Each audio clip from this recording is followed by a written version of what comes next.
no tienes jefe y tú te puedes sentir con la total libertad de hacer todo aquello que quieras y descartar aquello que no te interesa hacer, pero al final estás siendo objeto de los deseos de los hombres y además seguramente tienes toda una serie de cánones estéticos y de cánones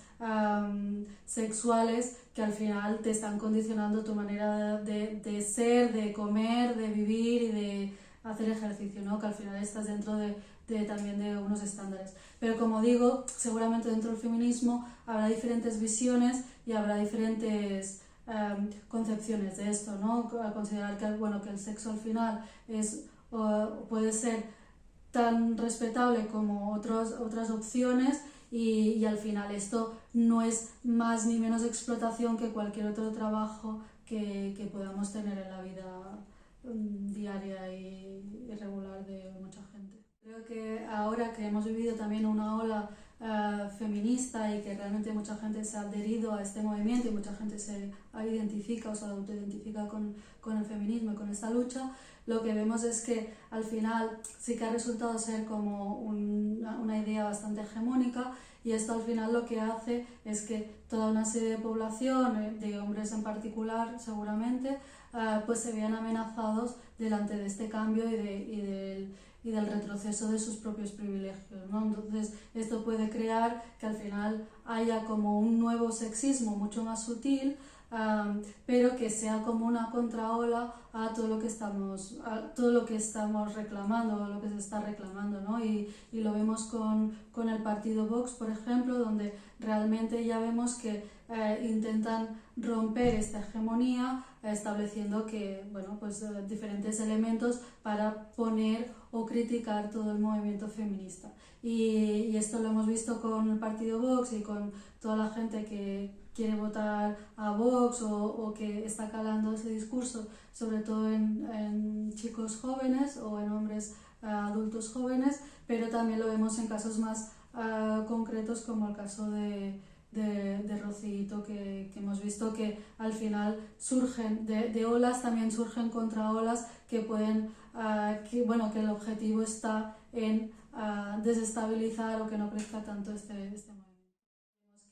Quieren aumentar el permiso de maternidad, pero solo el permiso de maternidad, estableciendo como el rol de la mujer la antigua cuidadora que solo puede ser madre y no puede hacer nada más, ¿no? O esa es su concepción de la mujer. Sacar lo que consideran chiringuitos feministas, ¿no? Cuando al final son todo de organismos que lo que tratan es pues de intentar igualar a la mujer, ¿no? Pero es como esa concepción del neosexismo donde consideras que la mujer y el hombre ya son iguales y establecer políticas públicas en favor de la mujer por su discriminación positiva, es decir, para que estén en igualdad de condiciones, lo ven o lo argumentan en función de que son privilegios para la mujer, ¿no? Cuando realmente son políticas públicas para intentar que la mujer sea igual al hombre, llegue a su misma igualdad en salarios, en trabajo, en maternidad, en representación en los poderes, en temas de violencia, etcétera. La violencia, la ley contra la violencia de las mujeres, aprobada en el 2004, pues sí que puede ser modificada y mejorada, ¿no? Sobre todo porque muchas veces ha quedado también sin dotación económica, pero se considera que esa ley al final lo que hace es ir contra el hombre, cuando realmente el objetivo, y que se puede mejorar en algunas cosas, pero cuando el objetivo se da en que al final tenemos 1000 y pico mujeres que han sido asesinadas por hombres por ser mujeres, ¿no? por violencia de género desde el 2003 y que no cesan estas muertes, y esto al final es la punta del iceberg, pero hay violencia psicológica, violencia física, etcétera, etcétera, y esta ley lo único que hace es intentar proteger a las mujeres de esta violencia específica, ¿no? Y lo que se intenta hacer, o lo que intenta hacer Vox, es considerar que al final el hombre y la mujer reciben o ejercen la misma violencia y se tienen que tratar igual, cuando al final esto no es así, porque hay una violencia específica que que tienen las mujeres por el hecho de ser mujeres y por tanto tiene que ser tratada de otra manera diferente. En otras comunidades autónomas sí que se recoge que aún no siendo pareja seas víctima de violencia de género, ¿no? Porque ahora la ley que tenemos ahora lo que dice es que solo eres considerada violencia de género o se te trata como tal cuando realmente esta violencia es ejercida por parte de una pareja o expareja. Y eso hace que hay muchos tipos o otros tipos de violencia recibida que no es por parte de la pareja o expareja, que no se considera violencia de género y por tanto no va por los cauces que tendría que ir. Sin embargo, las mujeres han sido agredidas por ser mujeres, ¿no? Estoy pensando en casos de violación cuando no es pareja o expareja, estoy pensando en casos de asesinatos también cuando no es pareja o expareja, como el caso de Diana, que fue como bastante nombrado, ¿no? Por tanto, hay toda una serie de mujeres que también son asesinadas o son agredidas por ser mujeres y no entran ni en los cómputos de violencia de género, por tanto no los estamos contabilizando en esas estadísticas, pero además no tienen la posibilidad de ir por el sistema judicial de violencia de género, cosa que es perjudicial porque al final te juzga gente sin esa perspectiva de género. No sé hasta qué punto tendría que ser una formación específica o ser transversal en todas las asignaturas, ¿no? Entonces, yo creo que tal vez se tendría que concienciar más a los profesores o también establecer cursos de formación tanto en la universidad como en los profesores, pero bueno, también vemos que hay muchas reticencias, ¿no? Y aún en la universidad, pues sí que es verdad que desde las unidades de género de la universidad se intenta aconsejar o no forzar, pero sí recomendar que todos los programas de las asignaturas tengan esta perspectiva de género, pero en la realidad es muy difícil, ¿no? Y a veces no solo vale con que pongas una temática de género, sino que toda la temática que se vea también tenga esa visión desde el género, ¿no? Si estamos hablando de participación política, pues tener esa visión de decir, bueno, ¿y cómo afecta este tipo de participación política a las mujeres? Es decir, tener esa visión transversalmente en todas las asignaturas, en todos los temas y un poco en todas las carreras. Desde la corriente más TERF o RAD feminista, consideran que al final a una persona trans, sobre todo que tenía genitales hombres y ha pasado a ser o se identificaba con el género femenino, lo que hace es que siempre ha estado socializado como hombre y por tanto si entra a espacios determinados que no sean mixtos o lavabos o etcétera, pues que al final no deja de ser alguien que ha estado socializado de esa manera, ¿no? Pero yo creo que al final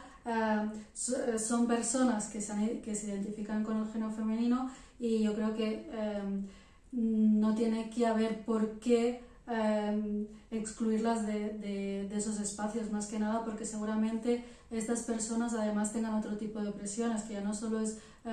ser mujer, sino además ser trans cuando realmente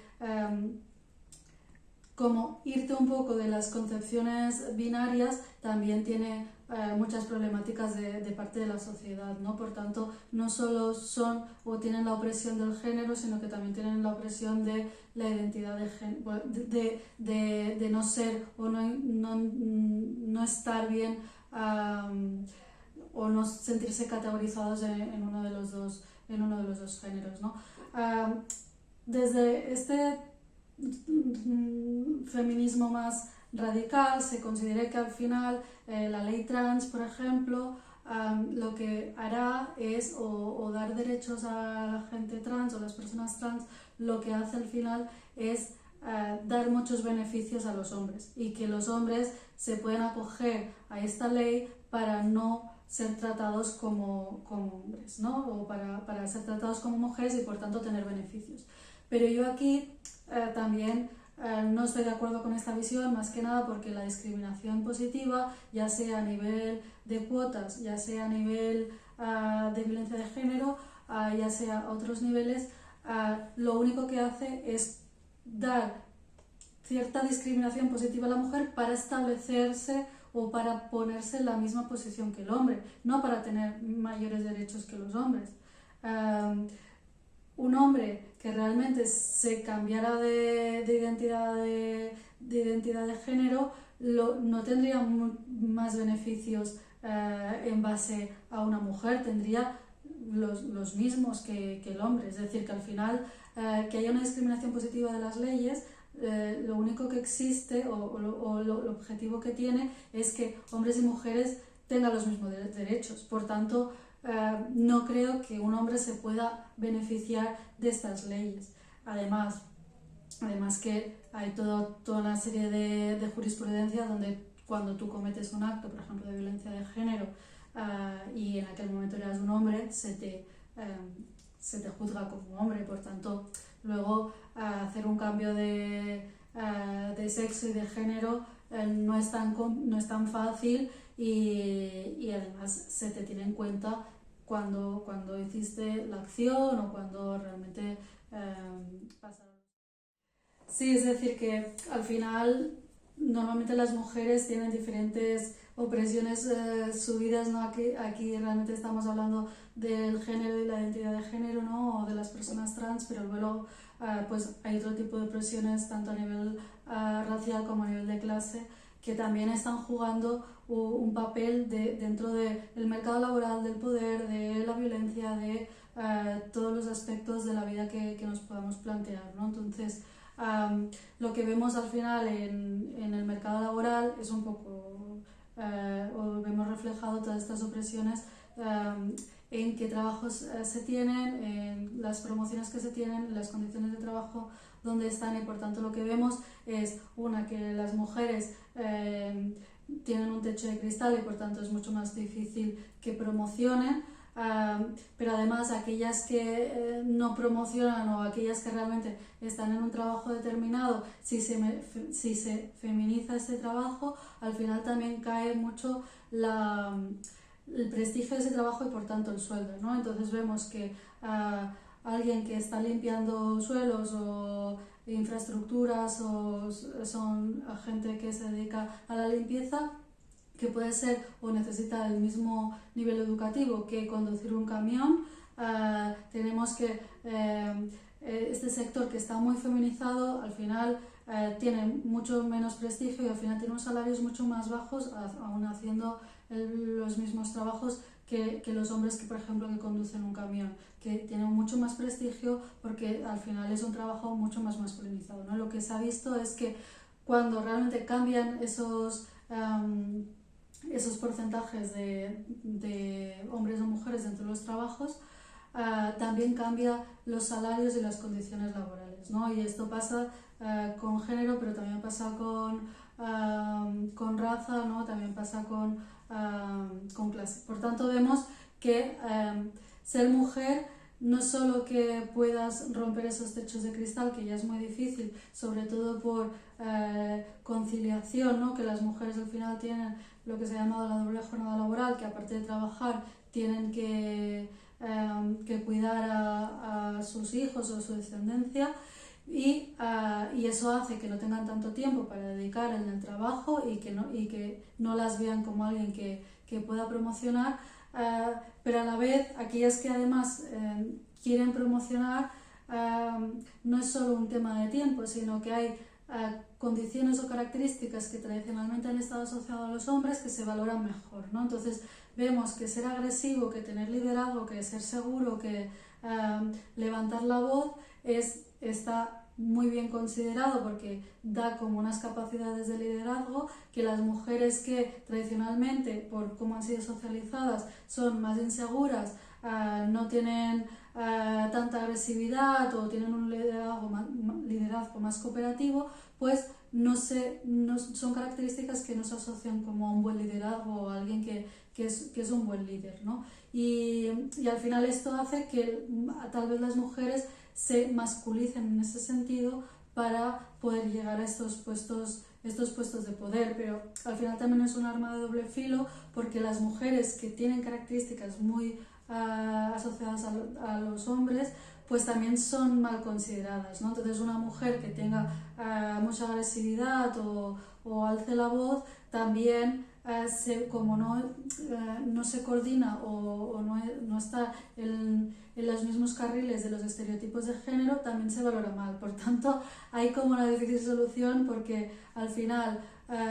por no tener estas características o por tenerlas y no ajustarte a los estereotipos de género, al final es mucho más difícil que se promocionen a estos puestos de liderazgo tanto en la política como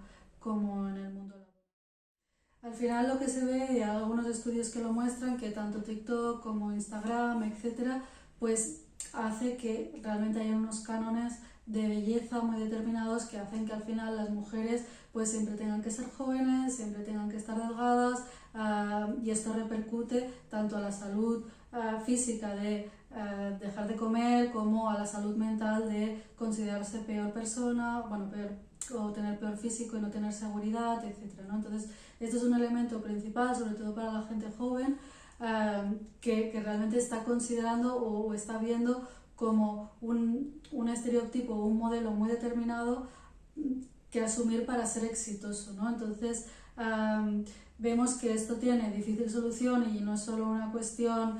solo de las redes sociales, pero sobre todo que se muestra allí y que hay toda una serie de mujeres que tengan además, pues eso, tengan toda una serie de opresiones más físicas además, de verse que no puedan comer o que no puedan hacer demasiado ejercicio o incluso de una raza en concreto, ¿no? O sea, es decir, o que la gente está discriminada o no se ve bien por sus rasgos más racializados de pelo, labios, etcétera, ¿no? Es decir, que hay como un cierto autoodio en base a la raza o el color de piel, etcétera. Por tanto, vemos que, que el feminismo ha llegado, pero ha llegado de momento de una forma como muy superficial, pero aún tiene que permear muchas otras capas en muchos aspectos de la sociedad, y uno de ellos es la parte más estética que luego tiene componentes pues o implicaciones muy fuertes dentro de la salud de las mujeres.